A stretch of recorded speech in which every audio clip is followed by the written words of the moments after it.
مبدئيا الكتلة عندي هنا موجودة فين؟ شايفين كل ده كده؟ يبقى الجزء اللي تحت ده ايه؟ كتلة. كتلة كاملة على بعضها. الفور جراوند عندي موجودة فين؟ المنطقة اللي تحت دي بس.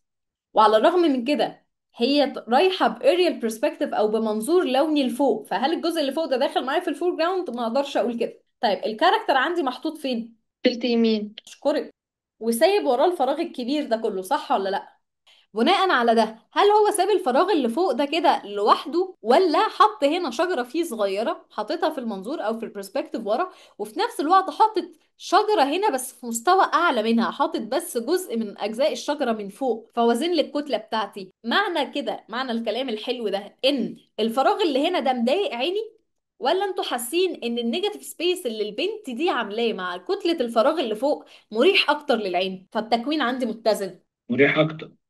أشكرك يا أستاذ محمد. طيب التكوين اللي بعده لو ما نيجي ندخل كده في رقم اتنين هنلاقي هنا إيه؟ الفور جراوند عندي فيها إيه؟ شايفين السور المتقطع ده؟ البنت عندي موجودة فين؟ تلت الشمال من التكوين. بناء على إنها موجودة في التلت الشمال وهي مش باصة للمتلقي، يعني هي مش باصة لنا احنا، مش باصة للكاميرا، هي باصة لفين؟ على البيت نفسه. يعني الاتجاهات كلها، والشجر ده رايح فين؟ على البيت، والشجرة اللي في الفور جراوند دي الدايركشن بتاعها رايحة فين؟ برضو مدخلة عيني جوه. معنى كده ان الغرض من اول مشهد او اول سين عندي الكاركتر نفسه، عشان كده هو اكبر حاجة في التكوين. انما الغرض من المشهد التاني ايه؟ الاتجاه بتاع الكاركتر رايح فين، الوجهة بتاعتها. يبقى انا عندي في مشاهد برسمها على اساس اللي انا عايزه ابرز فيها الكاركتر وهو الهيرو بتاعي، والاكشن اللي بيعمله سواء كان بيركب عجلة، بيجري، بينقض على حاجة لو كان حيوان او كده.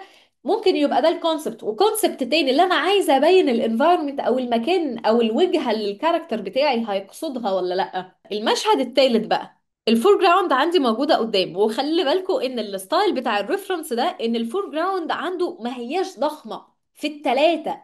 حد خد باله؟ يبقى انا كده في فرق ما بين احلل التكوين على بعضه. يعني ايه احلل الستايل بتاع الرسم او بتاع الفنان؟ يعني انا هنا خدت بالي ان هو بيرسم العشب صغير او رفيع، وبيرسم الخطوط الطولية برضو رفيعة. ما لاقيهوش مثلا راسم لي شجرة قد الفيل، يعني مش هلاقيه راسم لي شجرة عاملة كده.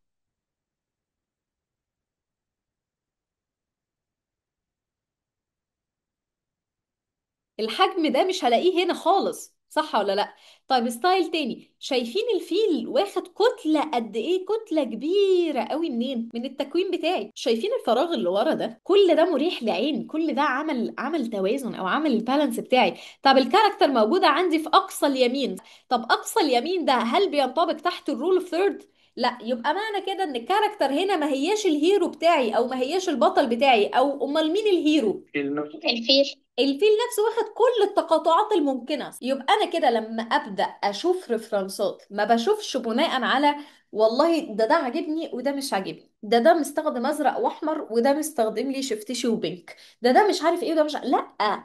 أنا ببدأ أشوف كل حاجة وأبدأ أحللها وأفصصها كده للستايل والأسلوب والكومبوزيشن والبرسبكتيف، وهشوف اللاينز بتاعتي باتجاهاتها رايحة لفين. هو ده اللي بيخلق لي الحصيلة البصرية بتاعتي اللي بتخليني ايه، اعرف اكريت حاجة من دماغك. انما طول ما انا قاعدة كده قدام الريفرنس، حلو مش حلو، حلو مش حلو، انا كده ما بستفادش حاجة. يبقى طريقة المذاكرة نفسها ازاي؟ قبل ما ابدا انفذ في اي خطوة انا هبدا اعملها، قبل ما ادب اي قلم في الارت بورد بتاعي هبقى محتاج ايه؟ اعمل سيرش كويس عنها واجاوب على 3 اسئلة. انا برسم ايه؟ عايزاه يوصل للمشاهد بأنهي شكل؟ هحقق ده ازاي؟ جاوبت على ال3 أسئلة دي، أضمن لك بداية موفقة لرسمة عالمية.